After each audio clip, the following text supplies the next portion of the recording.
then we're going to be going over to the warriors and the guardians, or excuse me, the guardians, then the warriors. The guardians, we will have tank against the wall, backs against the wall here, just because they're going to knock back on these ones. I'm thinking Trounce, having you tank them, just because if you get knocked back, you can feral charge back into the fray, and it would have relatively low impact. But we'll discuss that a little bit later on when we get into more specifics. Okay. But that's pretty simple there. There are two paths you can take from here. You can go straight to Battleguard Sartura, or you can do the alternate boss, the Bug Trio. Right now, we are currently electing to skip the Bug Trio right away in order to try and just push towards as much progression as we can. If we find ourselves, at the raid up against a wall and we can't seem to push through one of the bosses in AQ, we do plan on that potentially backtracking there and knocking out another boss just for some potentially easier loot, just to kind of break up the monotony a little bit. But this way we can continue to work our way towards Sethune a little bit faster. So for that reason, we're just going to sort of bypass talking about the Bug Trio right now. Are we going to do any of the Hunter Feign Death stuff to skip trash, or are we going to plow through it?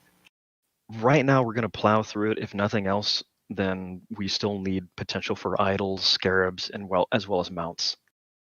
Gotcha. And that's like all the Feign Death stuff and all that other stuff. Like, I think that's going to be some great options for when we start going and getting it on farm and doing speed clear stuff. But initially, I think we don't need to worry as much about, skipping stuff and working for time, as we probably just need more mounts. Yeah. But good question. There's like 30 minutes of trash between the tween-ups and Cthulhu. That stuff, yeah. I haven't really looked at so much the Feign Death on those ones, and we can get into that a little bit later on when we're actually closer to that. If we're just like, this is not fucking worth it. There's also So different we'll see paths what we to come up take with. on that. You can like cut off to the side and go up around some of the trash. Mm-hmm. Absolutely, and this is something where, again, just like going into BWL, we have different levels of experience. Like, I've done a bit of AQ40, but my max experience ends right around Twin Amps. Never made it really into Cthulhu. So if you guys have experience where you've done this quite a bit, you're very familiar, done private servers or anything like that, feel free to chime in and voice your experience, because we're going to be leveraging a lot of that. That being said, that's most of the trash going on there. It's a relatively short run to Battleguard Sartura, and she is going to be our second target boss for the event. So Battleguard Sartura, she is in the middle of the room. It's actually a huge room that she pats around with 3 different ads. So we've done a little bit of breaking out exactly what we're going to be doing here in terms of tanks. Youth's going to be on the main boss as of right now, and then myself, Trounce, and Hainer are going to be on the ads. Now,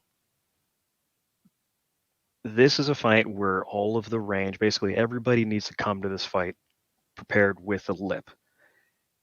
Simply because she's going to fixate on somebody, and there's not going to be any pulling off that threat. And if she's whirlwinding, there's no stunning or anything like that. So if she's fixated on you and you're a caster and you're low health and you're in a bad situation, like, lip can really save you on these fights. So make sure you're coming prepared with that. So this one, even healers too. Yep, exactly, because the fixate is not determined. It's essentially a random target, so it will not be determined off of threat. For the 3 ads that are around the room, they do not have a threat table. So essentially, we're going to have to establish a taunt rotation as well as a stun rotation. Now, Hades and Faralina are going to work with you guys, and they're going to assign the stunners for this fight, leveraging a lot of whoever's the exposed armor person for the raid, because they're likely going to be taking that improved kidney shot for the increased damage. But those ads are going to be our first target. Now, initially going in there, we're going to do a little bit of dad strats. We're not going to try and cleave any of these things down. We're going to try to take them one at a time, simply because we're not super familiar with the damage that they're going to be doing, and we're not quite sure what our DPS is going to be like. So in order to just play it a little bit safer, we're going to be taking them down one at a time. When that happens, we're essentially going to be going after the first initial target whoever is that tank will taunt it first. Once their taunt ends, we'll go into a stun rotation, and we'll have a secondary warrior on that mob to help back up the taunt if the first warrior's taunt is not up. Every other battle guard will then have another tank on them, and once all the melee rotates to the next one, the taunt rotation is essentially going to be whatever warrior is on that battle guard, then the previous warrior, and then from there. So essentially, if I'm on the first battle guard, the first kill target, and Wob is the next taunt, and then LeBron is the next taunt, the taunt is going to be myself, Wob, LeBron. If we go to Trounce's kill target, it's going to then be Trounce, me, Wob, LeBron, and then so on, just to kind of reset it and make it a little bit more simple. And I imagine that the stun rotation will work something similar. But I have no doubt that we have an ability to burn these guys down. The video I saw from a Warlock perspective showed him barely able to cast like 1 or 2 shadow bolts per mob before it was dead. You know, they went, kill order. They didn't split, and they seemed to die pretty quick. Nice. That's good stuff. That's good. So I have every confidence in our ability just to crush these things down. That being said, I would say for right off the bat we could go in a kill order, but we might end up switching it to just split. Yes, just have different groups go at different targets down the road, depending on how it goes. Yep. And we'll revise as we gain a little bit more information and we leverage folks' different experiences. We'll find out what we feel works the best. But this is at least an initial rough draft of our strategy here.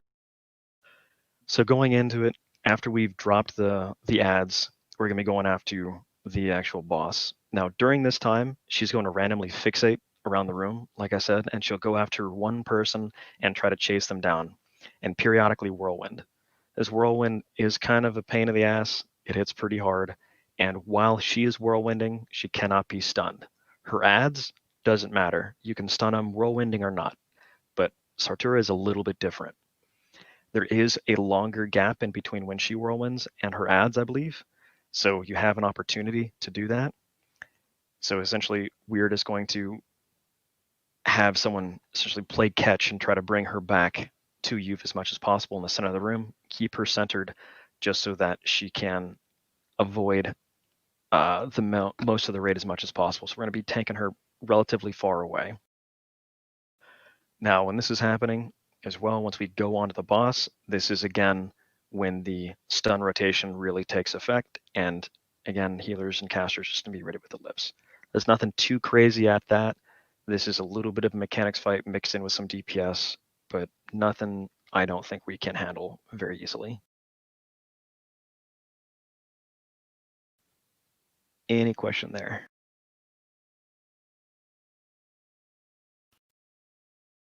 Cool. Don't think so.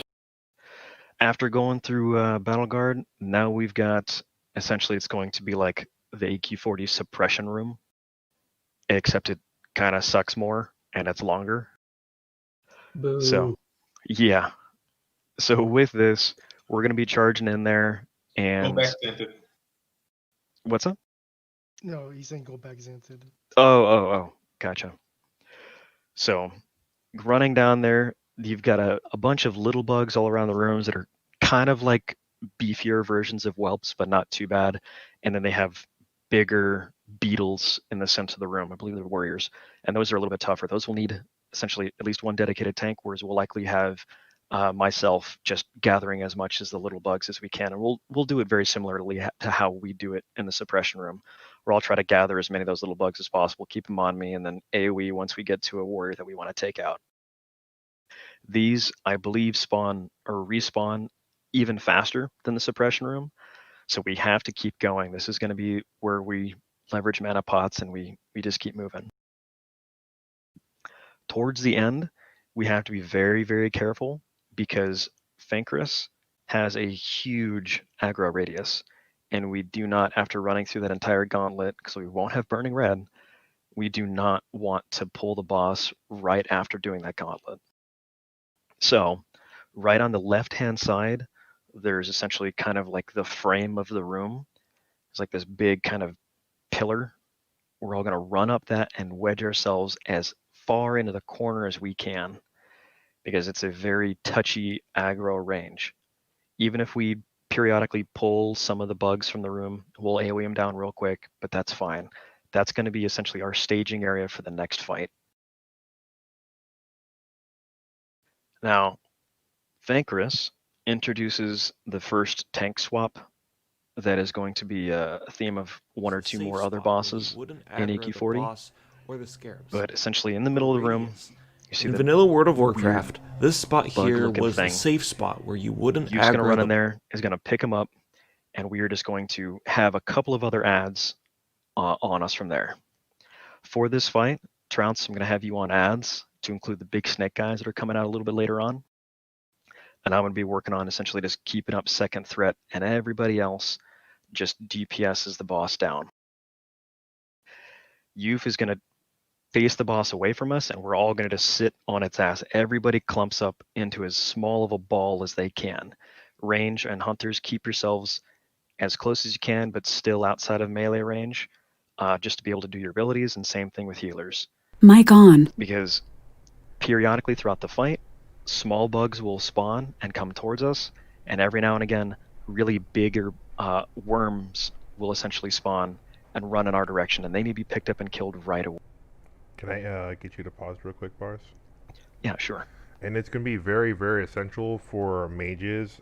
We're pretty much going to have to, once the tanks get all the ads all in one spot, we're going to hit instant flame strike every single time, as we're going to be saving it for that purpose, and we'll have a rotation because we need to destroy the ads as quickly as possible so we can get back on the boss. I just want to throw that tad bit in there. Yep, no worries. Mic off. The ads Okay. will be the prio for everyone. Those big snakes are a problem. Yep.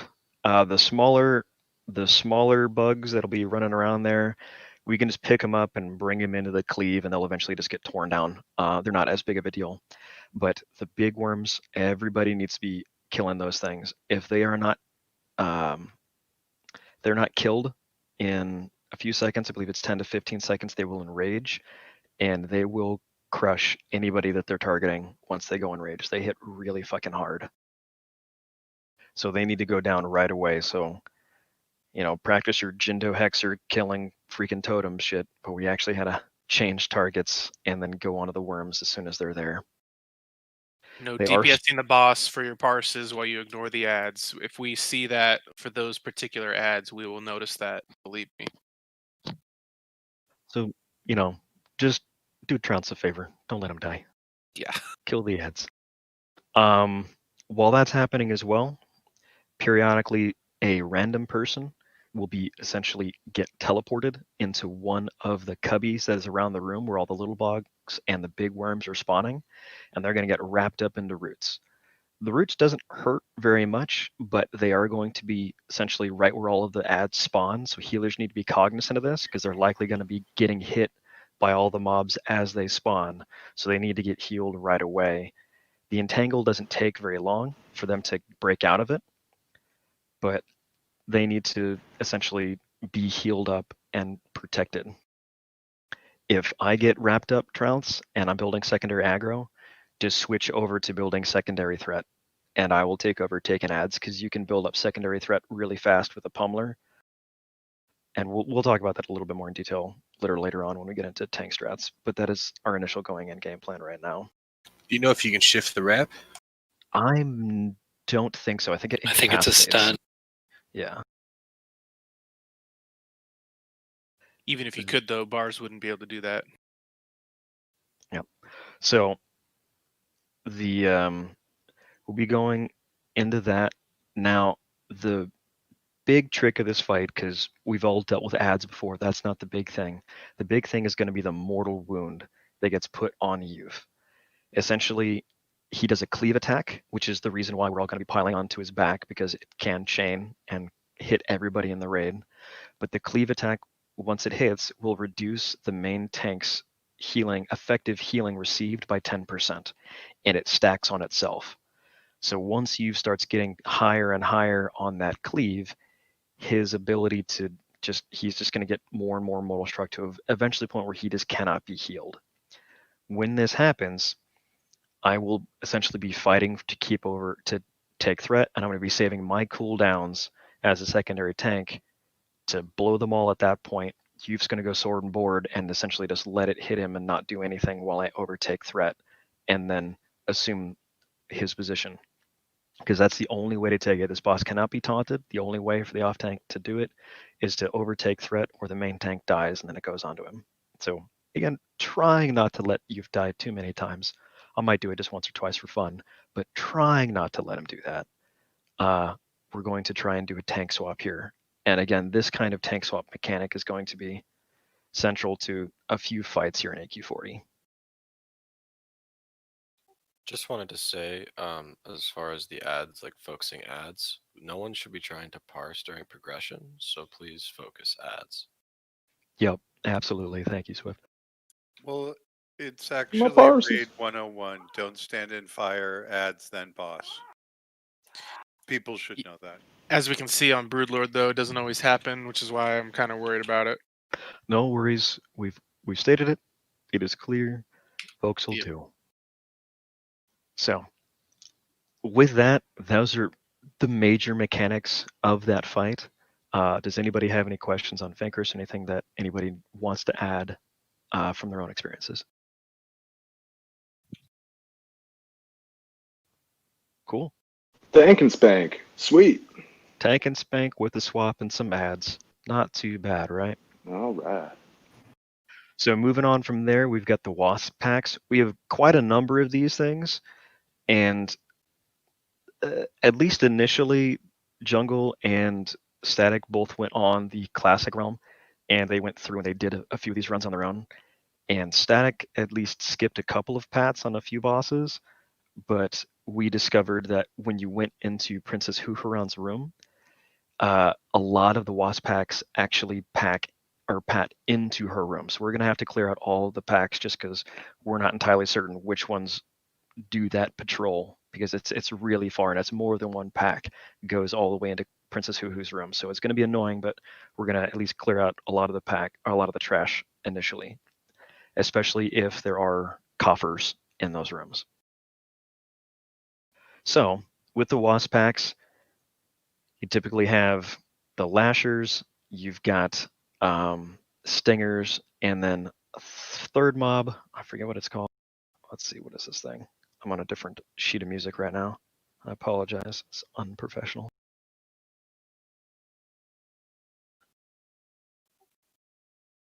Oh, now my computer's frozen. That's fun. Were you trying to explain? Were you trying to find for us? The next pack. There we go. The Wasp pack. So the Wasps and Stingers with the Lashers. Okay. So with this one, we're going to be going after the Wasps right away, because they're the ones that are going to be casting a Vecnus catalyst on folks. Essentially what happens when you have that catalyst on you, it essentially marks you as the next target for the Stingers, and it means that their charge is going to do 10 times more damage than it normally would. So for a caster and a healer, it's going to one-shot you. Now, this catalyst can be dispelled, and a lot of this stuff is going to, like, cleanse poison and dispel is going to be huge on this fight, or for pretty much all of AQ40. Okay. Because a lot of this, yeah, thank you, Mel. And shamans. The getting that off of folks is going to essentially, you will save lives. Way to go, be heroes. Once they're down, we're going to go after the Stingers. They essentially do a charge, so just watch your backs so that you don't get thrown into other packs. And then we finally have Lashers. With Lashers, we're essentially just going to have 2 tanks on them, because they also do a knockback, which drops threat. And so we'll have another tank essentially taunt and bring it back. The Whirlwind cannot be stunned, but they're going to be our last kill target. And we're going to be tanking them with their backs against the wall away from the raid, so that the Whirlwind does as minimal amount of damage as possible. All right. With that, we've got a bunch of packs in between there. before we get to Princess Hu Huron. All right, this is going to be hopefully our first real roadblock in all of AQ. Princess Hu Hu is a bit of a DPS race, as it is a resistance check and essentially gearing fight. So this is a fight that we've been telling all the melee to make sure that they have their nature resistance potions. Well, everybody has some nature resistance potions, but melee, make sure that you have your nature resistance gear all squared away. Was for this fight. Mic Hunters, on. you guys have been told, but just so everybody's in the loop, they're going to be our backup soakers. They're going Mic to kind off. of be like Bat Boss and ZG, standing in that in-between ground between the rest of the range and the melee. So if one of the soakers in the melee starts to go down, they start taking the hits before it goes out to the rest of the range. Because I've done this before, and I can absolutely tell you that once the soaker starts dropping, everybody else starts dropping like flies. And welcome, youth. You Do we have a list of soakers? What's that? Do you have a list of people who are soaking, or is it just all melee? It's essentially all melee. We've because been it's going keeping to be track of people who have like NR gear and stuff, and basically the top 15 NR melee are just going to be the soakers. And you I'm guys gonna want to give a lot of pots to those guys, obviously. Yeah, So all give a melee list. are gonna have all melee are gonna have nature resistance gear on. The people that are higher essentially will stand closer. The mechanic is basically whoever are the 15 closest people to the boss get hit with the poison first. So we can kind of stagger it out a little bit, right? Because you can be in melee range and be farther away than somebody else. So we'll just kind of stagger ourselves a little bit there. If you find yourself on the little bit of the lower end of things, we're going to have you as a bit more of a backup, but we definitely need to make sure that folks are getting hit and have the appropriate nature resistance gear for that fight, as well as their absorption for the healer's sake. So with this fight, it's, again, a relatively large room. We're going to be going in there, doing a tank and spank, youth primarily on the boss, and I'm going to be, once again, building up some secondary threat on youth. Both youth and I are going to be in mitigation gear, simply because the poison bolts that happen and just her normal physical damage, it's going to be way more than we can sustain for the first 30%, or excuse me, 70% of her life, that we would not be able to stay alive up until the berserk phase for it to matter at all. So she's got a number of abilities here. She's got a frenzy like so many bosses in MC and BWL, so her hunter's gonna have to trank shot that. Got the poison bolt that happens while she is frenzied, or berserk, which is a slightly different mechanic later on. That's gonna do 2,000 nature damage to the 15 closest people. So whenever she goes frenzied, we need to have a very good rotation of trank shots, and needs to come off right away, just because it does massive, massive amounts of raid damage. And that poison bolt will come out every 2 seconds until the frenzy is taken off. Nox's poison, it deals about 3,000 nature damage over 8 seconds and silences the target. This will hit a random person in the raid and anyone around them, and it cannot be cleansed. So on this fight, you guys are going to have to spread out just like you do on Rag, except obviously you guys are not going to double up. So, do your /10/15, whatever the range happens to be, and make sure that you guys are well spread out from each other. Obviously, the first time that we do it is probably going to be a little bit of a cluster. We'll break out the room a little bit more in terms of where everybody should be going, but you need to be standing away from each other just so that you don't get silenced and that you don't silence other people. Next up, we've got the Acid Spit. It does a little under 300 damage every 2 seconds. It's a dot that stacks on the primary threat target, so youth initially. It cannot be resisted, it cannot be dispelled, so it will not fall off. Yet another reason for not to use nature resistance potions. So on this fight, we have 2 tanks because of this spit. Eventually, the stack is going to get so high that youth is just not going to be able to survive. And then, again, once that happens, that's where I'm going to have to blow my cooldowns and overtake threat, and then pull it off of youth, or youth dies. And then I become the next in line for the tank. Also happening periodically, Wyvern Sting, AoE sleep effect that will happen to anyone in melee range and affects 10 targets. It deals 3,000 nature damage if cleansed. So that's something that we are not going to necessarily prioritize dispelling off of the melee DPS. However, we will try to dispel that off of tanks, especially the off tank if they're trying to build up secondary threat. So if you see the warrior is, if you see either Youth or myself asleep, make sure that we're topped off before dispelling it. So avoid the poison cleansing totem here, because you might just inadvertently kill the tank by dealing burst damage to them if they're not topped off with a bubble. So Labo will go into more detail about that when we go into healing assignments for the actual event itself. So once everybody's spread out, once we have the tanks in position, we've got the soakers ready to go. The fight is essentially a tank and spank from there, and then it shifts slightly when she goes into her last 30%.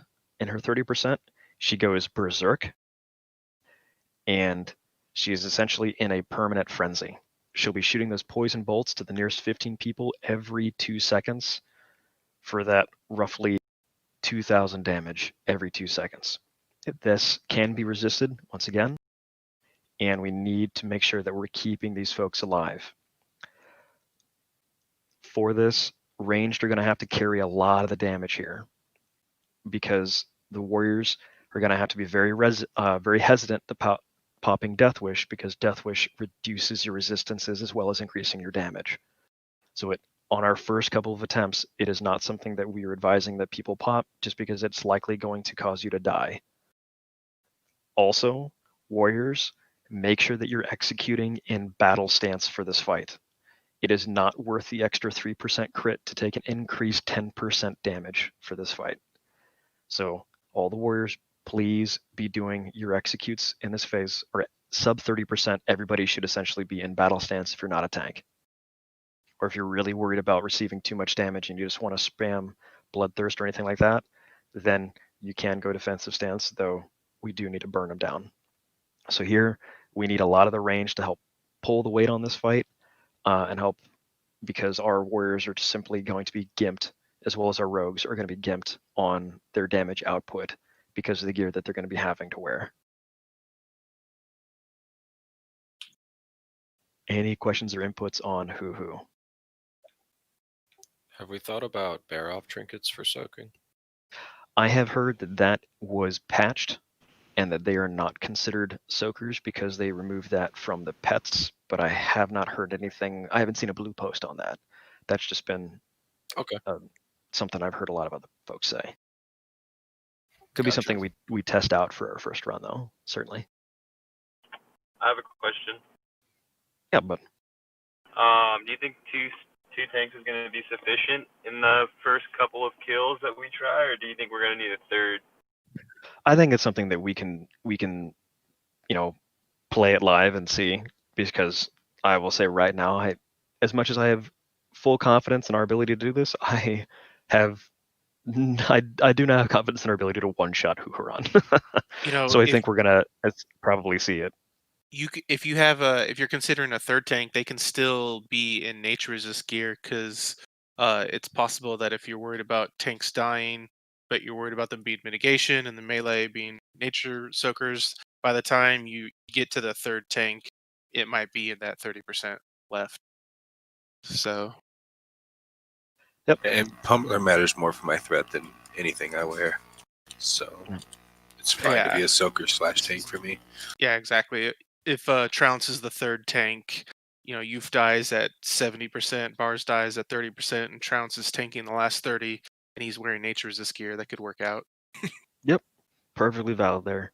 And the main reason that we were mostly keeping to Youth and myself as the main tanks on that one, just because if we slap on a shield, we just have the ability not to be crit or crushed, and we've got last stand and shield wall available to us. But we'll play around with that a little bit more. And again, if Trounce can be a soaker / tertiary tank on this one, fantastic. But that being said, I've also built up a lot of my own nature resistance gear as well, ready to go, because I know that once we have the stuff on farm, that I have every confidence in our ability to get it down to where you have a single tank, and we won't need to pull off of youth anymore. But that's down the road. Any questions? Have you talked about positioning, like raid positioning? Everyone's going to Mainly- get spread out, and they. What about the poison bolt? The deals 2,000 nature damage to the 15 closest people. Do we want that to hit the tanks, or? So essentially, the 15 soakers are going to be as close as they can be, likely closer than the tanks, so that they get hit with that over the tanks. Because again, we are not going to be wearing nature resistance gear. We're going to be wearing just full-on mitigation gear, because she does hit relatively hard with a pretty intense frenzy, and then finally a berserking. And the nice thing about this fight as well is because the melee are a little bit gimped on their damage output by having to wear nature resistance gear, our threat isn't as critical right away, to the point where you can likely sword and board it. So ranged, please do watch your threat initially, and then I will probably just be taking off to the side, dual wielding up until it's my time to overtake you. And that way, both you or myself, or who happens to be the second tank, can pop Death Wish in order to overcome that threat threshold without having to worry about that noxious poison coming in and hitting us as well. Hey, when it comes to sorry. No worries, go for you. When it comes to melee positioning, I think correct me if I'm wrong, but we're talking about positioning. She's gonna have a pretty big hitbox, right? So we're not gonna have to stand in like her purple circle, the tanks and the melee, right? Like kind of like on Ixia. You gotta box that. No, exactly. Like she's got a pretty large hitbox, and so a lot of the soaker melee can get really close in there, and she doesn't have a cleave or anything like that, so you don't have to worry about. The only thing that you want to be mindful of is not getting parried, but other than that, you can be real close, and it won't really have any major effect. Basically, the 15 plus soakers stand on her, while the tanks stand at arm's length. The tanks can still be meleeing, but further away than the soakers. Yep. All and right, again, cool. Anything else you've? Nope. Thanks. Yeah, no worries. So one quick comment for me. I did this like 12 years ago in like a way shittier guild than HighRise. It's really just about having the NR gear. So if our guys show up on the day and we have the items we need, we're not going to have a problem with this. If our melee don't show up with the appropriate NR gear, we will. So just, we all need to get it for this to work. And if we do, this is going to be no problem at all. And if we don't, it's going to be a very annoying week. Yep. Since we're on that topic of nature resistance, did anyone bring up before I joined about people showing up without nature resistance? The consequences? I was just about to do that. Okay. You reminded me. Go for it. Yep. So, not to be a downer or anything like that, but just like LeBron said, this is a nature resistance check. This is kind of a, hey, can you suck it up a little bit and run Maradon and go craft some crap? It kind of sucks, but were you able to go do that thing and come to the raid fully prepared? And that's a lot of the mechanic. And that's going to be something that can greatly affect the outcome of this fight for 39 other people. And because of that, we essentially decided that if you guys are coming to the raid and you don't have your nature resistance gear, essentially not ready to be soakers and ready to go, you guys are going to be put on a loot hold until you're there, because essentially you're coming in, you're griefing the 39 other people that are coming to the raid ready to go, because we're going to be extremely hindered in our ability to do this boss and progress whatsoever if we don't have everybody pulling their weight on this one and coming ready to go. I know that I'm more than willing to help anyone go through Mara or show you how to go solo Mara to get a lot of the big nature resistance pieces. A lot of folks have been running Strat Live pretty much on a daily basis at this point. I know Labo has been advertising constantly to get someone to go down there and farm some of the chitin and stuff that we need to craft some of our nature resistance gear. I am fully cognizant that it is harder for the rogues to gather up the nature resistance gear. It is a shitty fact, but if you guys need any help with any of that, reach out to anybody in the guild, any of the officers. I know we are more than willing to help out farm or or collect stuff in order to make it a little bit easier to do that. Do we have a number that you want? Yeah, for the warriors, the minimum number for warriors is 150 nature resistance. Now for the rogues, it's a little bit lower, down to about 130 or so. Now the main reason I sort of landed on 150 for the warriors is because I was able to get to 150 nature resistance. I have a bit more, but I was able to do that without buying rings and basically getting Mara gear while dual wielding and maintaining 6% hit. So without a huge sacrifice to anything else, I was able to get up to about 150 nature resistance in a day of soloing Mara myself. So it's something that's very, very doable with the gear that we're in. And I am now getting an update in my ears, Shump. Chitin, fuck you.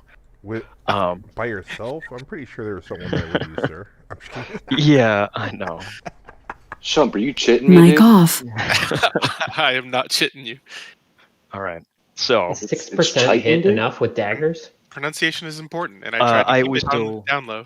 Guys. I was able to. I had that with axes. So I put all my axes on now. Oh, well, I mean, yeah, with axes, but because never mind, I'm confusing the fight. Yep, no worries. Yeah, you're thinking of Vasidius, which we can answer a little later. Can I just double check? Healers do not need nature resist gear, we just need the greater pots, right? For this fight, correct. Yep. Okay, thanks. There is, like, if you happen to have like a couple of pieces of nature resistance and you're ranged, it wouldn't hurt for Vasidius, but honestly, having either the hunter's nature resistance aura or the nature resistance totem would likely be sufficient on those fights. It'll help for progression. The more we have, like for casters and healers, if you have some, it'll help on progression. And then by the time we've seen it a couple times and we're smashing it and we're shooting for speed runs, at that point we'll probably be down to just the pots. Well, that's why I asked for healers. Sorry. For Princess Hoo, don't worry about anything other than potions. Like, you guys are gonna have, like, it's a very healing and dispel intensive fight with potential for getting silenced and the raid taking a lot of AoE damage. I don't want you guys to hinder any of your mana pool or plus healing or any of that stuff. Cool. Yeah.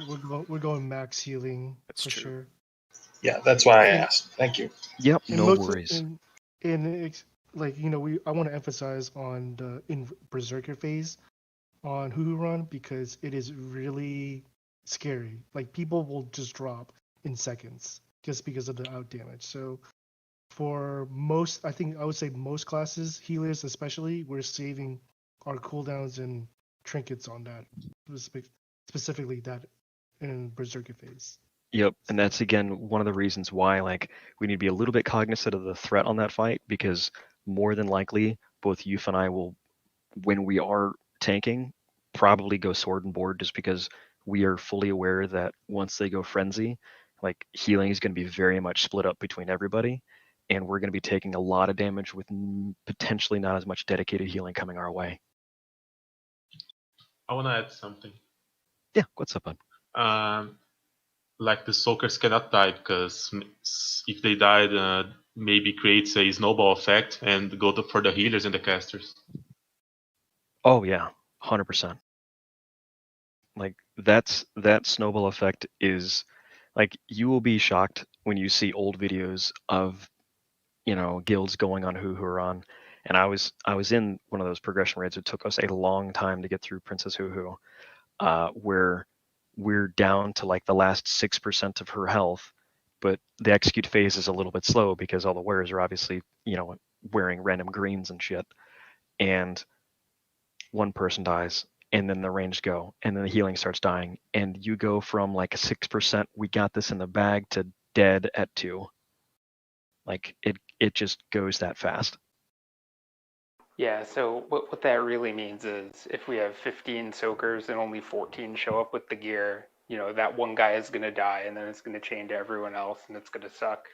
So everyone have your shit. Yep, absolutely. It is just as important as coming into phase 1 MC Ani with pre-bis gear, if not more so.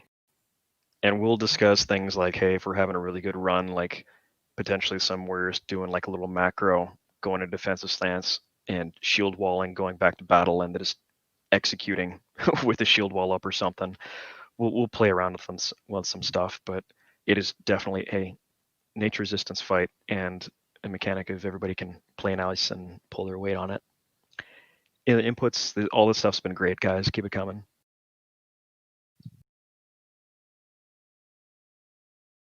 All right. So after Princess Hoo-Hoo, we've got some more Anubisath defenders, and these guys are even worse than the ones after them. I remember my guild, once we finally killed Princess Hoo-Huron, we wiped almost immediately on the next pull of Anubisath defenders, like straight away. Had almost as hard of a time on them. They have about 500,000 hit points apiece, so that's like a raid boss basically, by themselves. There are 5 of them, and they are extremely difficult. They have basically any number of a couple of sets of abilities, so they can have any 4 of the possible combination of abilities. They can have Meteor or Plague, Shadowstorm or Thunderclap, where they can reflect different abilities. They can Enrage or Explode. So essentially, you can expect that they're going to have 2 of these things, and everybody needs to kind of be in the middle ground. So when we fight these mobs, everybody is essentially going to kind of pile on each other as much as possible in a sort of medium range. Is you singing to himself? I muted him. Mic on. You're good. I moved him. No worries. So essentially, we're all going to pile up kind of like in a little bit of a middle ground, because the very first set of abilities that can happen, you can either have Plague or Meteor. Mic If off. it's Meteor, everybody needs to run to the tank, and everybody fights basically right on top of the tank. Because what happens is he's going to drop a Meteor on a person, and it does 15,000 damage, except that that damage can be split amongst everybody that's within the radius.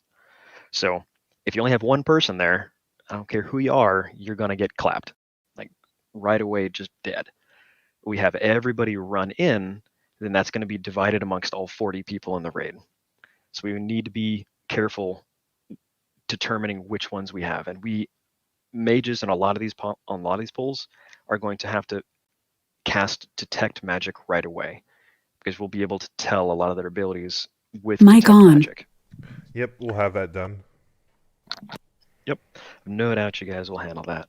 But just so everybody's cognizant of that, and we're going to be calling Mic it out. off. So on these fights and a lot of this stuff, we're going to need, it's going to be very important to have very clear comms. So I know a lot of you guys are very experienced and we've done a lot of this stuff before, and you see something and you want to call it out because you know what needs to happen. And trust me, I appreciate your guys' like knowledge and wanting to get it done right, but we got to start trimming back some of the comms and extraneous stuff that happens when we're doing this kind of stuff, because an answer sounds confusing if you've got 7 people saying the same thing. So we need to have a dedicated voice to calling out exactly what people need to be doing.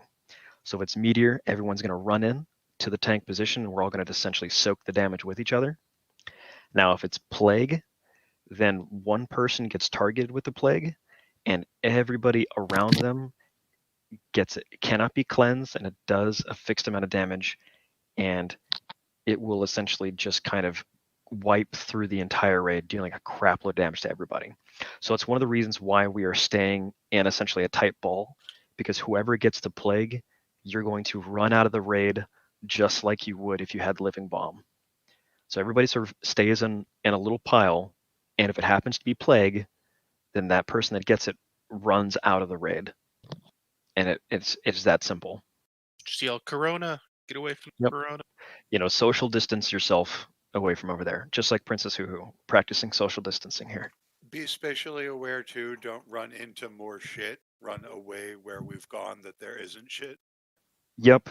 On this pull, it's not the longest path to the next boss. It's decently long because these things are just gigantic fucking mobs, but there are only 5 of them.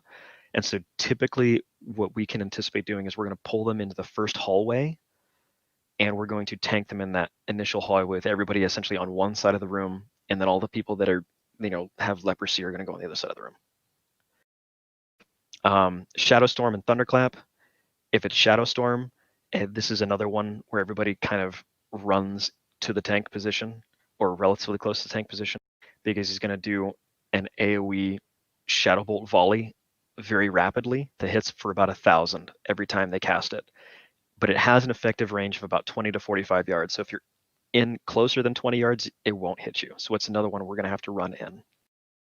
Coupled with that, because they just love coupling the, run away or get in close kind of stuff, they have Thunderclap. Now this Thunderclap is a 20-yard radius, and it is just purely a AoE nature damage, and that's it. There's no slowing effect. There's nothing else associated with it. It's just a clap of nature damage that is a 20-yard radius around them. So you want to make sure that you're outside of that. So again, when we pile into a big pile, the tanks are likely going to go in, and then everybody else is going to stay 20 yards away until we find out exactly what the buffs this trash has, and then you can either stay out or run in. The reflectabilities, hopefully we get these. They're relatively simple. They'll reflect either Arcane or Fire, Shadow or Frost. So that's fairly straightforward. And then finally, the last pairing that they can have is Enrage or Explode. Enrage it's exactly as any other mechanic. It hits really, really hard, except these guys hit even harder than normal, so we'll definitely have to slap a shield on. You want to be cognizant of that.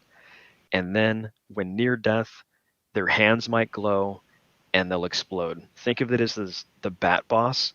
There is a chance that you can out DPS the damage and kill it before it explodes, but if we're not raid buffed and we're not used to doing it, we don't have AQ gear, I doubt the likelihood that we are actually going to have the DPS to bring down the boss before it explodes.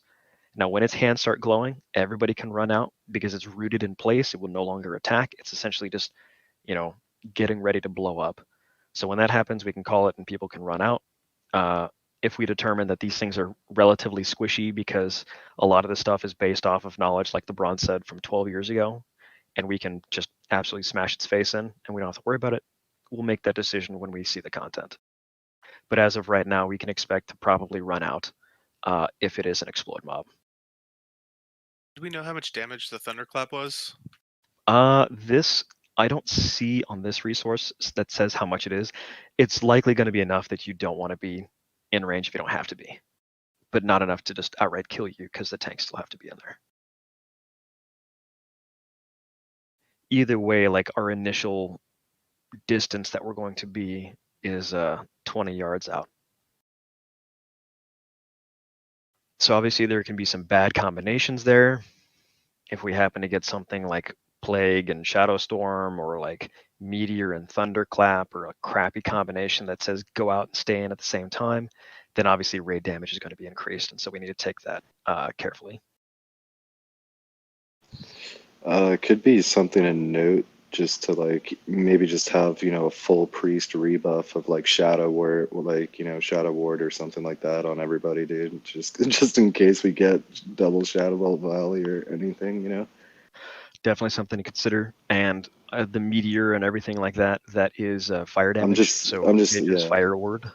I'm thinking like what we can do like before the fight. That Shadow Bolt has a dead zone. Yep, Oh, the for Shadow sure. Bolt. Yeah, so that's why we're going to be like right around that 20-yard range. Would like a stam set help here? Like more like obviously tossing on something a little bit meatier, for like the spreads, or I don't know. It wouldn't be a bad idea for definitely have a progression. trash set rather than boss set, just like in suppression.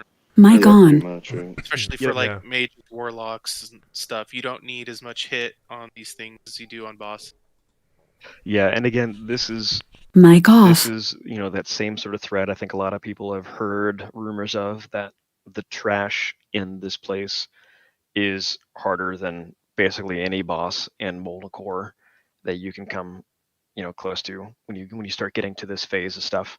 So don't take it lightly. There's a lot more potential in these fights for just massive raid damage to everybody. Whereas before, if you weren't a tank, you were relatively protected and you didn't have to worry about stuff as much. We're going to have to treat each and every one of these things like a tech pack on steroids, basically. All right. Any questions on those big Anubisaths? Just one reverse. You're just referring to every pack, not like this boss, right? When you're saying be careful, correct? Yeah, I mean, okay, that's all I need a clarification for. I understand what you mean now. Yeah, all the stuff is pretty beefy. Specifically, so interestingly enough, when you guys look at this, it may seem a little bit confusing because you'll see a lot of things that look like the Anubisath defenders. They use this same model, but depending on how far you are into the instance, it changes slightly. Like the name is a little bit different and the mob gets a little bit harder. So don't think that when we see this guy patrolling around by himself that it's the same as the 4-pack that we did in the very beginning of the instance. They get a little bit harder each time. Yep. The deeper you get, the harder it is. All right. All right. Thanks So, you for your contribution.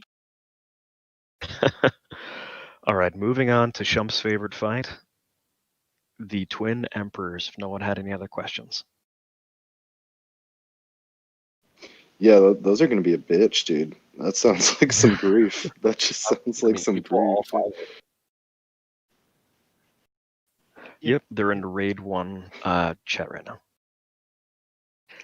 And again, guys, feel free to revisit these because they're going to be kind of like a living notes that we're going to be revising as AQ gets a little bit closer. We do a little bit more research as well as taking our lessons learned from when we actually go and see the content.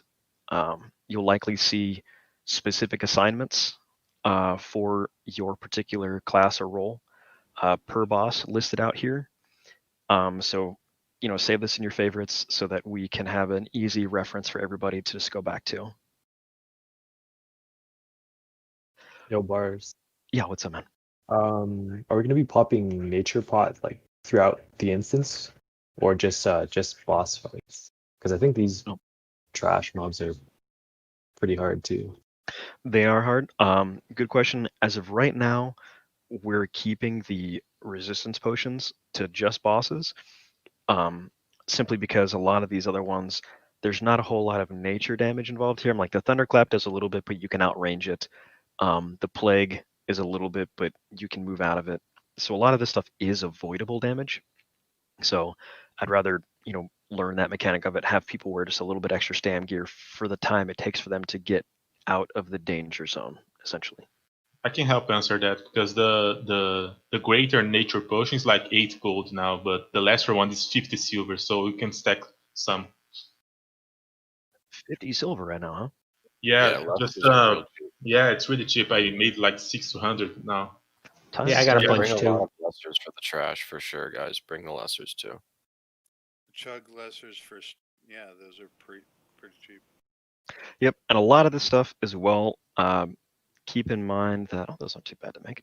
I think I can make both. We're also going to be calling potentially for some pre-pots before some bosses. So make sure that you've got a pretty healthy stack going in there. Oh, and I just wanted to say, if you don't have minor speed on boots like myself, because obviously, BWL, it's fucking tank and spank. You end up standing very often, like you're going to need minor speed on your boots. Like just change out your 7 agi or whatever you have, or, it's just like, we're going to need to be having that. And, we're not going to have ZG buff, going 10% faster a lot of the time. So it's definitely something to keep in your bag, whatever, Yep. And I know Labo has been talking to a lot of the healers about it as well, but there's a lot more potential because it is a much bigger instance. I mean, they give you a mount for crying out loud. That having an MP5 set for when we're moving from one spot to another one may not be a bad way to go. Just keep some of the dad stats in your back pocket for either drinking or when we're on the run, just so you can regen a little bit on the run. Helps save you some time, especially if we get an accidental pull somewhere, which I have no doubt we are fully capable of doing, especially our first time going in there and not being familiar with the environment.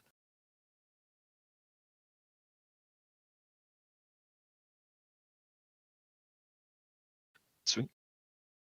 Mm-hmm. The with that, before we go too deep into Twin Emperors, giggity, we are like just to touch on the mount question as well, because I know we've got a lot of mounts and we haven't fully discussed it as an obstacle core, but as of right now, like I know we're getting a lot of requests for like I want the first red mount. It really is good. Yeah, you weren't the only one, Trounce. But it's definitely going to be along the lines of like, hey, we're just going to kind of roll this off like sweet. There may be, some consideration for, like having tanks and pullers and healers like up in front. But as of right now, we're, if you get to the front of the line before the guy with the keys, it doesn't really matter. So like, true. As of right now, the mounts are just kind of like a sweet, it dropped, like, I don't know. Yep. You gets a yellow one, Mounts, sure. The yellow. But yeah. Anyway, going into Twin Emps, this is a big mechanics fight. These guys are in the middle of the room, and if you're one of the ones that happens to run in the room first, when you see them there, you'll see Cthulhu's big eye just chilling out, saying that you're gonna die, and like Shump said, the tank's gonna take your loot and all that other stuff to like really just make you despair. I stole that from a Mad Season video. It's pretty funny. They're on opposite sides of the room. You've got the hell are the Vex, like Veklor. So one holds a big, nice paladin sword that Stug wants for some reason, and the other one's a caster. So essentially, you'll see that they're on the opposite sides of the room, and that's kind of where they need to stay. For this fight, we have need of essentially 5 tanks. 2 of them are warlocks, 3 of them will be melee. So if you're unfamiliar entirely and it's the first time you're hearing of it, like welcome to your new warlock overlord tanks. Wait, what now? I know, right? Oh, by the way, Michigan, Shadow Resistance. I know you haven't been gathering it, so yeah. Get on it. So yeah.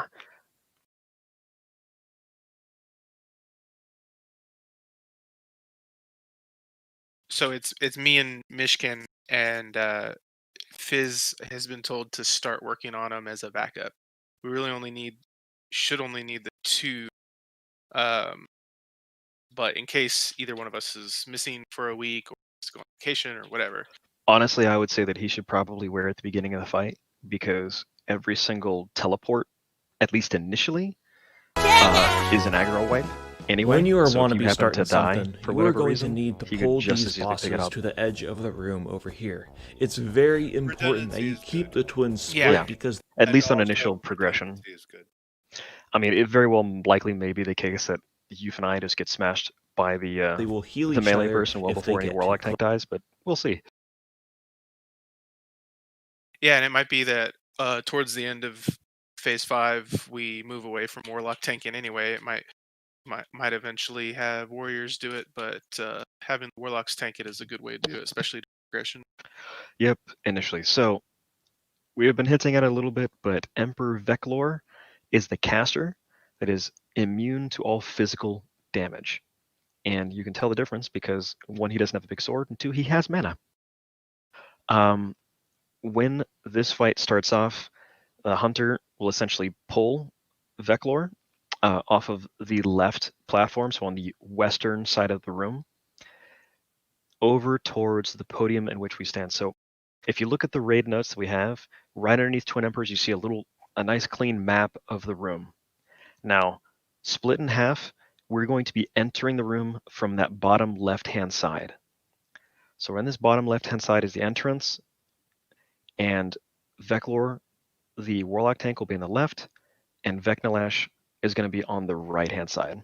So Hunters will pull both, and essentially the Warlock tank will be standing Gross. on or near the stairs. I don't Vecnalash is necessarily. going to be the. I'm a big fan of how they have the Warlock tank positioned on this picture here, just because you're likely going to be trying to get them in the right spot. So you're going to be likely on or near the stairs as the Warlock tank. It also keeps you out of the bugs that we're going to be talking about later on. And you're going to be tanking them next to 2 flaming torches that are on the wall. And the Warlocks are essentially just going to be spamming Searing Pain the whole time. Down. He has an ability called Unbalancing Strike, which on will that boss. inflict high damage. And that boss, when that threat is outside of melee range, will just spam cast Shadow Bolt, dealing 3,000 to 4,000 damage on a single target. It is resistible, which is why all of our Warlocks have been diligently farming their Shadow Resistance gear, but it also means that you probably don't want to be hit with Shadow Bolt if you're not the Warlock tank. So be careful. They do not have a taunt. Searing Pain does cause high threat, but they're also going to be gimping their own damage output by wearing Shadow Resistance. So take it easy. Yeah, and the casters, the non-Warlock tank, the mages, the boomkin, you don't necessarily need to be killing the boss to kill the boss. So threat is way more important than damage output. They share damage pool or health pool. Yep, this is supposed to be a relatively long fight. These guys have a ton of health. They share health. So if you don't see it going down very much, you're essentially doing 2 full bosses worth of health pools here. So that's the reason why. They do have a hard berserk, but it's set at 15 minutes. So that's where Blizzard put this cutoff mark, to give you guys an idea. That's one of the reasons why we're saying, like, hey, threat's a bigger issue here, and getting the mechanics of the swap down are more important than necessarily your number 1 parse for the day. Yeah, we'll get it down, guys. Fortunately, there's something else for mages to DPS. Yes. So with that, going into Vecnalor's abilities that he's doing, so not only is he casting Shadow Bolt, but he will also randomly Blizzard a target that will move across the room. It does a lot of damage per tick, and just like Improved Blizzard, it'll slow you down. And this will happen only with Veklor and only on Veklor's side of the room, so it has a limited range. So melee shouldn't really have to worry about this as much. The caster's going to have to deal with this more, and it is not a bad move to bring some frost resistance potions for this fight as casters, because you're going to have to deal with this blizzard. And if you get caught in it and you can't get out of it because you can't blink, or you're just standing in it because you're the lock tank and you really can't move, it's not a bad idea to have that, because it will just build up damage on you. If anybody happens to be in melee range, then he's going to do an Arcane Explosion. He also casts a blizzard that you should stand in, and he casts a Shadow Bolt and an Arcane Burst that he uses and reduces their movement speed by 70%. Blows them back. So that makes them pretty difficult. We want to make sure that all the melee are out of the way once this guy comes around, and which we'll talk about how we mitigate that later. On each side of the room. Veklor has 1 more ability, so everybody avoid your AoE abilities. This is so this is a single target fight. I mean, there are 2 bosses, but it's a single target fight, so there's no need to do any kind of AoE stuff whatsoever. Now Veklor will choose a random bug, make them grow real big. Their little antennae will start glowing red, and a few seconds later they'll explode, and a lot of damage in an AoE around them. So it takes about 7 to 10 seconds, so plenty of time to get out of the way. So if you're on the caster side and you see a gigantic bug, move away from it. Because, correction, he does it every 7 to 10 seconds, and it explodes after 3 seconds. Excuse me. So if you see a big bug and you're on the caster side, get away from it, because there's no tanking the thing. It's just going to explode. It doesn't do damage to anybody. It just gets real big and pops. That's about it. Aren't there also bugs that range DPS have to kill? That is on Vecnalash's side. So Veklor, Shadow Bolts, Blizzard, Arcane Explosion if you're in melee range, and he makes bugs go boom. And that's about it. Now, Emperor Veklor, Emperor Veklash is the melee one. And he's immune to all spell damage except Holy. Don't get too excited though, priests. No smitedance just yet. Grab that initial threat from the teleport, So and then the Warlock tank will pull the he threat from has the normal tank, 3 and then that primary tank can run abilities. away. Rinse and Uppercut, repeat this Unbalancing dance of Strike, swapping and threat his and own maintain mutate bug that communication. Shump alluded Just to beat it, earlier. and the twins drop this. Uppercut will randomly turn and knock someone in melee range away from him. It's going to deal a decent amount of damage and knock them away. In the whole instance. All the To play melee, it safe, you need to should be at pull full each pack health into the room that when killed the you twins are in. meleeing These packs are Veklash. mostly So if just you find yourself in combinations melee of adds that range you've killed and you're not previously in the topped off, raid, but, back they're out of still melee range extremely and deadly. bandage if you're Your not getting a first heal. priority should be these Like mind just slayers. go These ahead are and the do that guys because that the have the uppercut mind has play a and the mind possibility of just control, killing you also when they outright. die, they Because not only are you drain taking mana the and damage leave from the fear uppercut, for but you're likely anybody going to be close receiving to them, falling so damage they as well. should be pulled Mars, can away I add from the something? raid when they Yeah. die. Like Next all are the melee should now slayers. have These move the the tank heal far away from the receiving casters. add-on. So do you know that you're receiving a heal? Yep, that is a good point. So if you've got that, if you've got an add-on that tells you if you're receiving a heal, I know I've got one. It's built into my UI, but there are plenty of them out there. It'll essentially show you your health bar going green and how much health you're going to be receiving from an incoming heal. So that if you're a little bit less than full health and you're like, oh, should I bandage? And you see that little green meter, you're about to probably get a chain heal coming your way. So it's a good way to kind of gauge that. But again, if you're melee, just be topped off as much as you can there because you don't want to just get, one deeged in that situation. Now, Veklor will also do an ability called Unbalancing Strike, as I said before. This will do like 350% more damage from his weapon, and it will reduce the tank's defenses by 100 for 6 seconds. Now, with that, as a result of that, whoever is tanking the fight or tanking that boss, either you or myself, we are going to go sword and board because that is, we're essentially going to get crit or crushed by everything because our defenses are going to be so low compared to their base attack ability and skill level.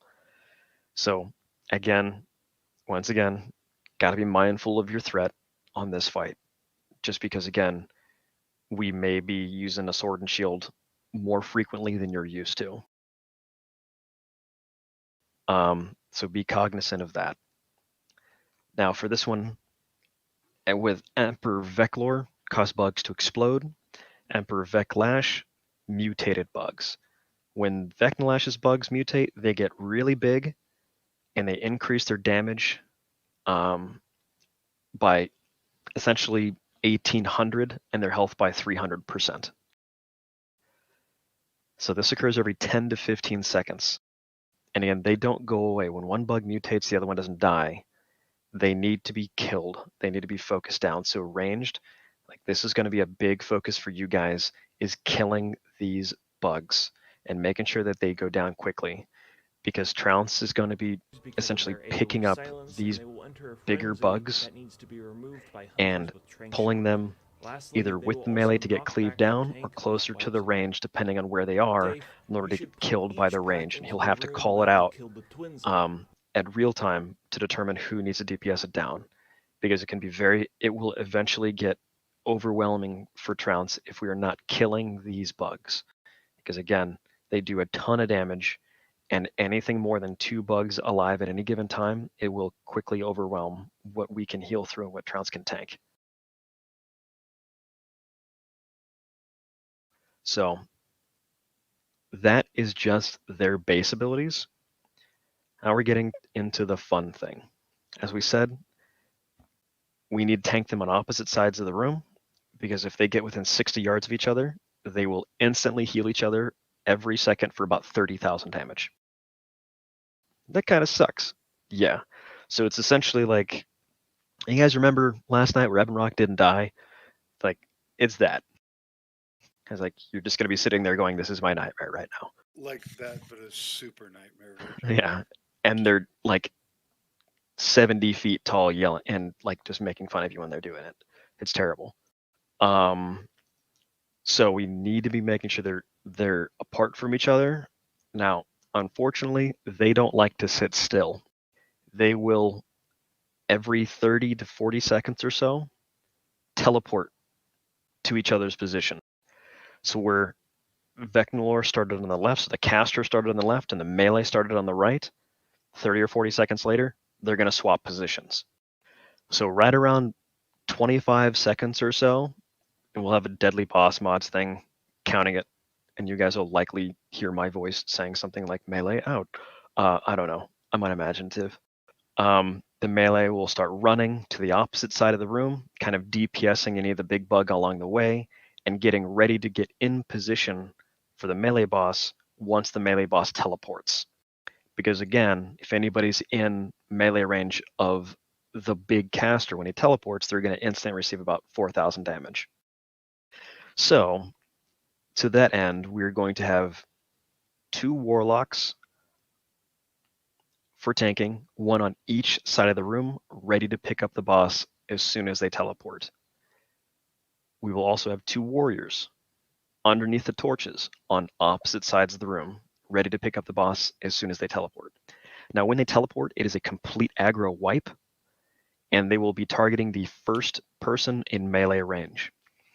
Even if it's the caster, that person should be the warrior tank on either side. We will likely take 1 or 2 hits of that arcane explosion and just deal with it while the warlock tank takes the damage or gains aggro. So everybody be cognizant that the warrior or the warlock is building threat essentially for the first time every time they teleport. So give them a second, let them get that threat, and then go in and start taking the boss down. Again, this should be a fight where not a tremendous amount of people are taking raid damage, and it's something where we need to have a lot of coordination and a lot of people just kind of respecting the damage and the threat of these bosses, because they can easily just come and kick you in the ass. Quick question. Yeah. Do we have any idea about how many unresisted searing pains are good to go to tell people to DPS caster? I honestly do not know. I'm thinking 2 or 3 resisted probably, but yeah, I know when I Warlock tanked this, like LeBron said, like 12 years ago, something like that. And is a good note, if you haven't done this as a lock tank, in between the time where you're not tanking and you're just kind of waiting for the boss to teleport, like your DPS isn't going to be super great on stuff. You can throw out a helpful curse here and there and maybe a dot or 2 on the Veklor's bug mobs, but really what you should be focusing on is getting full mana again. So you're going to make sure that you get 100% mana so that Life tap and bandage every time. Yep, so that you don't have to life tap anywhere in between. You can just essentially spam Searing Pain the whole time. And I did as a technique right around the 25-second mark when the melee started moving, I would press my Shadow Ward just so that it would come off cooldown at some point while I was tanking as well, as just like a little bit of damage absorption. It's not much, but with wearing the resistance gear, I was generally able to absorb 1 to 2 full Shadow Bolts from the boss. So it's a nice little boss. I tanked Leo a lot and any in the caster phase, as well as like other stuff in like all 3 of the caster tank fights in BC, and it was mostly spam Searing Pain. So yeah, I feel that for sure. Yep. I was just wondering if we had an idea of like the actual amount of threat generated per se, but yeah. I think I can probably look up the threat table that has Searing Pain included on it somewhere, because they released, at least on PTR, the actual threat tables generated by each ability. So I can probably dig it up somewhere for you if you're real curious. But again, what I would typically do is I would give myself another Hellstone if I had burned mine already, tap to full, bandage, Shadow Ward before the boss came over, and then I would just essentially just have my Shadow Burn, spamming that right away, so that I would hit it with something instantaneous as soon as it came over, and then I would start casting Searing Pain. Right, a Shadow Burn into Searing Pain was the plan for sure. Yep. Hey, Michigan, I think there is a curse that you can put on the boss that in 1 minute it's gonna explode for 3,000 damage. Yeah, that's Doom. Mic on. That's the Doom. Yeah, Mic so you off. can probably time for when he TPs and you get some aggro right in the beginning. Right, if a Doom goes off right after he teleports, that would be perfect for sure. Yeah, or just to help overall. Yep, it might be something to call out as well. It's like, oh, my Doom just went off. Pop your trinkets, you know. Right. Cool.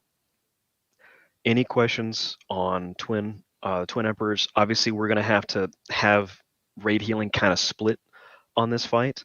The stairs themselves don't have any bugs on them. However, the platform that we come in on, so if you look at the little landing before the main part of the room, that little landing has bugs on it, and the main floor is just covered with bugs. These stairs themselves are relatively clear, but once we start, pulling the fight, there may be a random bug or two in that position. So just keep that in mind. It's worth spreading out just so that you're not necessarily putting all the eggs in one basket if a blizzard gets put, because again, the blizzard gets selected on one random person. So if you are a ranged, spread yourselves out just a little bit so it just reduces your odds of getting hit with that blizzard. Next are the Slayers. These need to be tanked far away from casters because of their AoE All right. silence. Any more questions or input on Twin Eps? All right. After Twin Eps, like Trounce had said, Trounce said a little bit earlier on, Ow, this is Trounce. this is some of the shittiest trash that we're going to see in the entire instance. This gets really tough in here. So first up, we're going to see the Slayers, Mind Flayers, and Champions. This is sort of a little bit of an order above what we were seeing before from mobs of this similar kind of graphic. But with those things, we are still going to go after the Mind Slayers first. They are immune to taunt. They cost the Insanity. Now, this Insanity cannot be dispelled, so it's something we have to CC. So we need to be cognizant of that. So please don't spam dispel on the mind controlled folks. They won't thank you for that if we've managed to keep some buffs at this point. They also do a mana burn and a random mind flay. So this will be the very first kill. Any caster should stand well outside of melee range of this thing, because as soon as they die, they do an AoE mana burn and fear on top of themselves because they're dicks. So they're going to be our first target. CC the MC. If you're a caster, you have a mana pool, stay away from it when it's going down, because they're going to mana burn you in fear. So with these trash pulls, for at least the first couple of packs, we're going to be pulling them back into the Twin Eps rooms. Get feared and start running around like crazy. The Slayers will be next. This will be these guys. Looks like Battleguard Sartura ads. They're the same kind of mechanic. They knock away, and they do a whirlwind. Except these ones also do an AoE silence. So another mob that we need to be tanking away from the ranged and the casters, because you don't want to get hit with that AoE silence. The knockback will essentially knock you far away, and it'll attack whoever's second on threat, so it's an aggro drop, much like Broodlord. So we may have two tanks, or we may keep Trounce on the Slayer so that with his back against the wall, because he can likely do a feral intercept or feral charge and then taunt them back.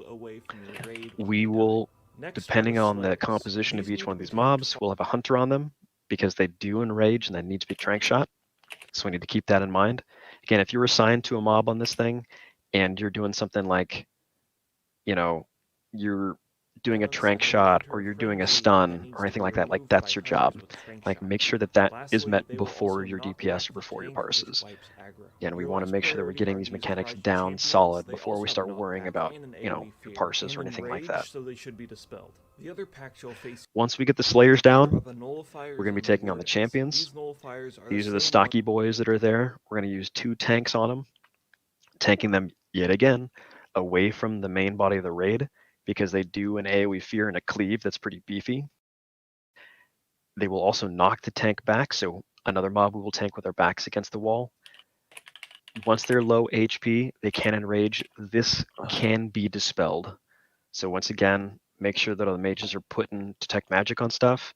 And we, obviously this is a lot to take in, and we'll remind people as we're doing this, but these champions need to be dispelled as soon as they go enrage, because they will just destroy if that's left up. Now these packs can have any combination of them. So essentially, they are going to have 5 mobs in all of these packs. So they will have at least 1 champion and any combination of 4 slayers or mind slayers. So you could have 2 slayers, 2 mind slayers, or any other mix of that. You're just going to have 5 mobs in each one of these packs, with one of them being a champion. So we'll have to flex our tank assignments and everything else real time once that does happen. Are these boys stunnable? Like one?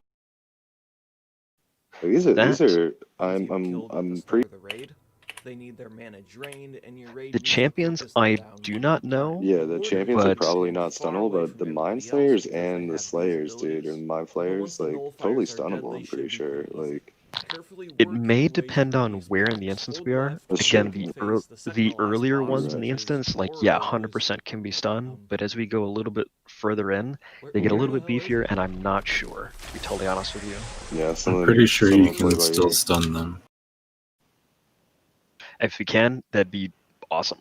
And it's also something to think about. Yo, how many fucking undead do we have in our raid? We have a shit ton. Free an undead war. They made fun of him before for undead war, but now. Yeah, I mean, it's going to be a major help on the mind controls for sure. So it's like, Forsaken Master Race. Oh goodness. Anyway, so yeah. So that's those packs, and there are plenty of them. They suck. So killing the Mind Slayer, and then the Slayers, and then finally the champions. Next up, we finally have the Anubis Warders and the Obsidian Nullifiers. Now, the Warders are slightly different than the champions and everything that we had seen before. To be honest, these ones aren't quite as bad, but they have 2 nullifiers in tow with them, or up to 2 nullifiers in tow with them, which makes them kind of shitty. So the Warders look like the big Anubis dudes. They can have essentially 2 abilities, and it's a combination. You can either have Entangling Roots and Fear, or you have Cloud Dust and Silence. Silence, it's stop casting the raid. Pretty obvious there. Cloud Dust reduces chance to hit by 85%. Now, this guy does not specify whether that is all hit, melee, and spell. Unsure of that. But either way, DPS is likely going to be relatively slow if you get hit with that Cloud Dust, or whatever it happens to be called. Yeah, Dust Cloud. Entangling Roots or Fear. The roots, really not that big of a deal. It just makes it so that the melee, if they're not in melee range, can't hit it very well. And then the Fear is Fear. And that's all there is to them. The real trick of this pull is they come with 2 Obsidian Nullifiers. They need to be killed first, because just like the Obsidian guys in the very beginning of the raid, if they blow up, or if they get full mana, they will explode and hurt. So we need to make sure that everybody that is able to drain without being a detriment to their healing assignment is draining down these targets. And we will focus them down together to make sure that they die. And so once they're dead, then we'll focus back over to the Obsidian Warder, or excuse me, the Anubis Warder. And that's essentially the packs from there. It makes it seem so simple going from, Twin Imps to Cthulhu, but there are a lot of this trash that is there. Sprinkled in between there are some bug packs, but they're not really any different from any of the bug packs that we'd seen previous up to this point. But just as Trout said, there's like 30 minutes to an hour's worth of trash in between there. It is a gauntlet of crap. So just be ready for that. And then we're finally into Cthulhu. So before we held this raid or this meeting, we essentially sat down and we discussed a lot of the bosses. And now, admittedly, we kind of cut off at Cthulhu just for timing purposes. We don't have as much information on this, and this is such a complicated fight that it warrants a meeting all in of its own, really. So really encourage everybody to sit down, do a little bit of homework. I know it's a video game, but if you want to be successful in it, it does warrant looking up some of the strategies and becoming familiar with this encounter before we go and do it. But going into Cthulhu, he's got 2 major phases. And, as appropriate as it has been for us to talk about social distancing, that is essentially the first mechanic that you're going to encounter. Do we address how we want to approach Cthulhu? So that's, like I said, the social distancing part is the very first part of the encounter. He has a few abilities in phase 1 that Cthulhu, the eye, does to the raid. One of them is an eye beam that essentially, it's a green laser beam that's kind of like chain lightning, and it does about 2,000 to 3,500 damage. But then it chains. And every time it chains, it multiplies by 1.5 damage. So typically, if it hits more than 2 people, it becomes fatal. So if it kills everybody. Yeah. If you're grouped up together and you all get hit with it, like, you have some pretty funny moments. Like, go and look at old pictures of the people's damage logs from Cthulhu on botched pulls. Like, people get hit for like millions of damage because they're just like the 40th person in the raid to get hit. To talk about the poll. Cthulhu So we really need to be spaced apart on it. What we are, and again, he casts it every 3 seconds, and it's like immediate as soon as you're in the room, because he has an even larger aggro radius than Fenris does. So what we are likely going to do is we're going to have one hunter stacked up with some nature resistance stuff and their aura, run into the room first, get hit with the ability by themselves, and then everybody else runs into the room to their designated positions before the 3 seconds cooldown on the ability comes up. Now, obviously, before we have, gone through very much of AQ40, if we have been, coordinated enough and executing well enough that we are on Cthulhu the, first couple of weeks before we get everybody kitted out with a mount in this raid, then we're going to request that people come to these Cthulhu pools with some swiftness potions so that everybody can kind of drink a pot and get to their place if you don't have a sprint as a part of your ability quickly, in lieu of having a mount. Because it's typically how raids get into position in this fight, is they stay mounted up. One person runs in there, takes the hit, and then everybody gets into position. We're likely going to have a hunter do this right away, because a hunter has the ability to feign death and then switch out gear. Because as soon as you're in position, you won't need that nature resistance anymore. And we'd rather not have that hinder one person for the entire raid, when one hunter can just swap their stuff on and off and then feign and swap it out. So that is the eye beam. Now, if you look at our notes page, on the very last page, we've got a very well rendered picture of Cthulhu's room, and essentially how you can expect each one of the groups to be broken out along the room. This positioning is absolutely critical for this entire fight. One, because of the eye glare. Well, it's mainly because of the eye glare in phase 1 that this is so important. Because again, one person out of position can get that eye beam chained to multiple people and then kill an entire group of people. And that it just is an eventual wipe waiting to happen. So we need to make sure that everybody's very, very familiar with their positions. As we get closer to the raid, we will break out each person's group and where you should expect to be positioned during the fight. And we will be using a picture, if not this picture, something very similar to this picture, so that you can look it up before the raid and you can know exactly where to go. Eventually, we're going to get to a place where this is kind of like RAG, where everybody has their like favorite spot to go and they know exactly where it is. But unfortunately, it's going to take us wiping a few times for people to get really familiar enough with the room to know where they're supposed to be. So everybody, please, when we have these assignments made, do the due diligence, go look up extra pictures of the event. If you've got a retail account, go kill Cthulhu yourself and then go explore the space a little bit and then find out exactly where you're supposed to be sitting for this. If you've got any questions, please message anyone that's familiar, any officer, anything like that, and we'll be more than happy to help you out because that's a large portion of the event right there. Yeah, and we can't set up like RAG in the beginning where we wait for it to spawn. So as soon as we enter the room, we're engaged. So it's very important that we're running to our spots immediately. So yep. I think probably the people that has the mount can go further, or the rogues sprinting, or druids running too. Yeah, we might give mounts first to people who are designated to run the furthest, but we'll see.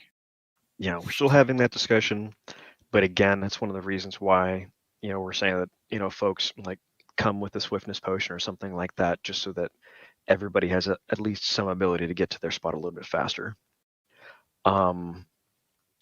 So, as if that weren't complicated enough, another one of Cthulhu's ability is that eye glare, or the dark glare. And this is where he's charging his laser beams and he's fucking looking at one part of the room and he's sending a red beam of death in a counterclockwise rotation around the room. So it is always going to be that rotation. And so with that, everybody is going to have to shift. So everybody shifts with their group in that rotation. Now, when he's doing dark glare, he won't be doing his eye beam green laser thing, but everybody needs to be set in their social distance positions from each other before the eye beam ends, so that when he is has the ability to do his eye beam again, you do not chain it to other people. So everybody will essentially just rotate around into their next slotted position and assume their spot. So that's why it's very important for you to kind of become a little bit comfortable, not just with your initial position, but with where your spot, if you're the, bottom right-hand corner of your group, where that bottom right-hand he will turn red and fire an instant-killing laser beam and slowly rotate around the room. It's very important that members of your raid maintain proper positioning, and by the end of Dark Glare, they should be on the opposite side of the room. That happen there. During phase 1, he will also spawn claw tentacles and eye tentacles. The claw tentacles don't have very much health.